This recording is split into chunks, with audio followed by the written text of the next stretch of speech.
இன்னைக்கு ஜோ கிச்சனில் சம்மர் ஸ்பெஷலாக நல்ல சில்லுன்னு ஒரு ஸ்மூத்தி ரெசிபி பார்க்கலாம். ஸ்ட்ராபெர்ரி பேசில் சீடு ஸ்மூத்தி.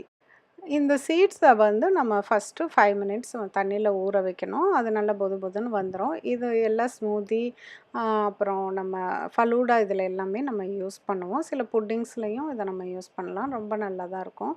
அப்புறம் பழுத்த வாழைப்பழமும் ஒரு 5 பீஸ் ஸ்ட்ராபெரியும் எடுத்திருக்கேன். இப்போ பாருங்கள், இது வந்து நல்லா ஊறிடுச்சு. 1 ஸ்மால் கப்பு சில்லுன்னு வந்து மில்க் எடுத்திருக்கேன். வாழைப்பழம் ரொம்பவே கனிஞ்சு இருக்கணும். அப்போ தான் வந்து அதுக்கு நம்ம ஸ்வீட்னஸ் அதுவே போதும். இப்போ இவ்வளோ 2 டேபிள் ஸ்பூன் சுகர் போடணும். பட் நான் வந்து கொஞ்சம் கூட சுகர் போடல. அப்படியே பிளெண்ட் பண்ணியிருக்கேன்.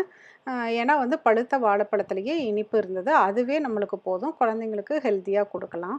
இப்போ இது கொஞ்சம் ஐஸ் க்யூப் போட்டு 2 கப்பில் வந்து போட்டிருக்கேன். அதுக்கப்புறமேலு ஊறின அந்த சப்ஜா சீடு வந்து பேசில் சீடு இல்லாட்டி சப்ஜா சீடு அதை வந்து நம்ம மேலெல்லாம் போட்டுட்டு நம்ம சர்வ் பண்ணிக்கலாம். கொஞ்சம் ஸ்ட்ராபெர்ரிஸையும் கட் பண்ணி அது கூட போட்டு டெக்கரேட் பண்ணிவிட்டு குடிக்கிறப்ப வந்து ரொம்ப நல்லாயிருக்கும். இது கண்டிப்பாக வந்து செஞ்சு பாருங்கள். இந்த சம்மருக்கு வந்து குழந்தைங்களுக்கு கொஞ்சம் ஹெல்த்தியாக நல்லா கூலிங்காக வந்து ஒரு ட்ரிங்க் கொடுக்கலாம்.